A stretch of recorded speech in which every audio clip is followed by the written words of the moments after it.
Welcome to This Explainer. Today we're tackling a seriously frustrating and honestly pretty costly misconception when it comes to sizing solar power and backup systems.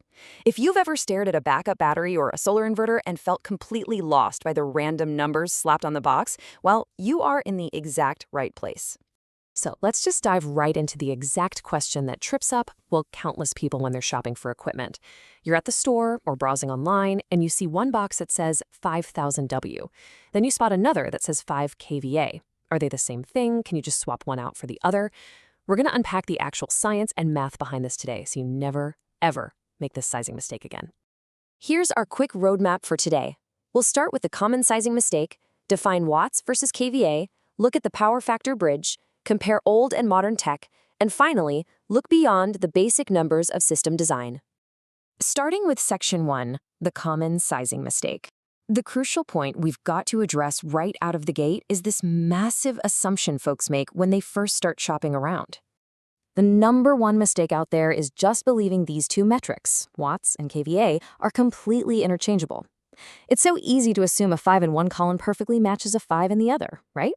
But relying on that assumption, man, that can lead you straight to equipment failure, tripped breakers, or just an expensive system that completely bails on you when the grid goes down.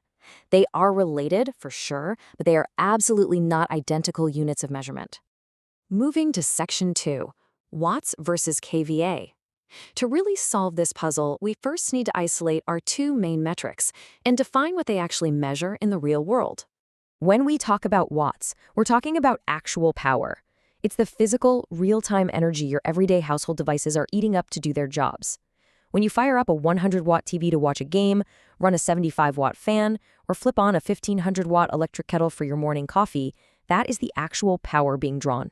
It's a hard, concrete number of energy consumption. On the flip side, we have kVA, or kilovolt amperes. This represents what's known as apparent power. You'll usually see this rating stamped on the side of power supplying equipment. Think heavy-duty generators, UPS systems, and a lot of solar inverters. Think of apparent power like the overall theoretical capacity a machine is rated to handle inside its circuitry before any real-world inefficiencies kick in. And this is the core contrast we really need to lock in. Watts represent the actual work being done right now by your TV or your kettle. kVA is the apparent capacity the power source is capable of providing. Simply put, one is the demand from your appliances, and the other is the theoretical supply from your equipment. But to actually match them up, well, we have to do a little bit of math. Let's jump to Section 3, the power factor bridge. Let's see how these two concepts actually connect, because, they don't just exist in isolation.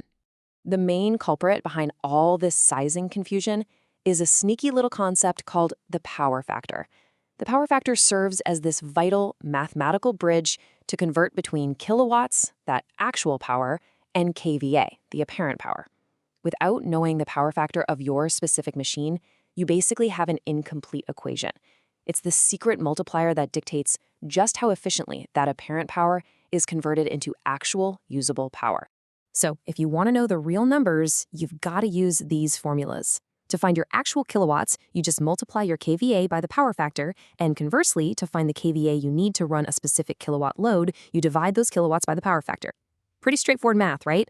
But the real trick, the thing that catches literally everyone off guard, is knowing exactly which power factor applies to the hardware you're buying. Which brings us to Section 4, old versus modern tech. Here's a massive plot twist in our calculations.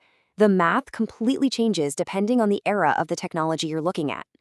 When we lay the numbers out side by side, it's actually fascinating. Older generators and your traditional UPS systems typically use a standard power factor of 0.8. But what does that actually mean for you? Well, it means if you have a 5 kilowatt load of appliances running in your house and you divide that 5 by 0.8, you actually demand a larger 6.25 kVA generator just to handle it. But look at the modern equivalent. Modern hybrid solar inverters often boast a 1.0 or unity power factor. In that modern scenario, the efficiency is basically 100%, meaning 5 kVA genuinely truly equals 5,000 watts. Because of these dramatic variations, a 0.8 rating versus a 1.0 rating is huge. You absolutely must verify the manufacturer specs. You cannot just glance at a 5 kVA label and assume it perfectly matches your 5,000 watt needs. If you buy a cheaper, older tech inverter with a zero point 0.8 power factor, thinking it'll give you 5,000 actual watts, you are going to come up short, and your system will overload. You've got to read the spec sheet every single time. Okay, Section 5, beyond the basic numbers. Now that we've totally debunked the watts versus kVA myth and shown you the math, we need to zoom out for a second and look at the broader ecosystem of solar design. Because listen, even if your power factor math is absolutely flawless, sizing a system involves way more than just matching two numbers. A proper, robust setup has to account for several other critical variables. You need to calculate your surge current, which is that massive initial power spike required just to kickstart heavy appliances like an AC unit. Then you've got continuous load, the steady power that keeps them running. You also have to factor in your total battery and solar panel capacity, your required backup time, and something called load diversity. That basically just means understanding you probably aren't running every single appliance in your house at the exact same second. And this is exactly why just copy-pasting your neighbor's system is incredibly risky. Seriously, don't do it. Your neighbor might have a 5kVA inverter that works flawlessly for them because, I don't know, maybe they only run a few LED lights and a small fridge. But if you copy their setup and then try to run a high-wattage water pump and an electric kettle every morning, yeah, ignoring those load diversity factors leads directly to frequent tripping, system overloads, and a lot of regret over an expensive investment. Because every single home, every family, and every business has totally unique energy consumption habits, getting a professional solar load audit is absolutely essential. A pro doesn't just glance at a sticker on a box, they calculate your continuous loads, your surge requirements, and they apply the correct power factor math to make sure your system is customized to you, and more importantly, highly reliable. Ultimately, when it comes to solar power, bigger isn't always better. The most effective system is simply the one perfectly sized for your specific daily life. So the real question is, now that you know the hidden math behind the labels, are you ready to look past the marketing fluff and discover what your unique energy footprint actually demands? Thanks for hanging out with me on this explainer, and happy sizing.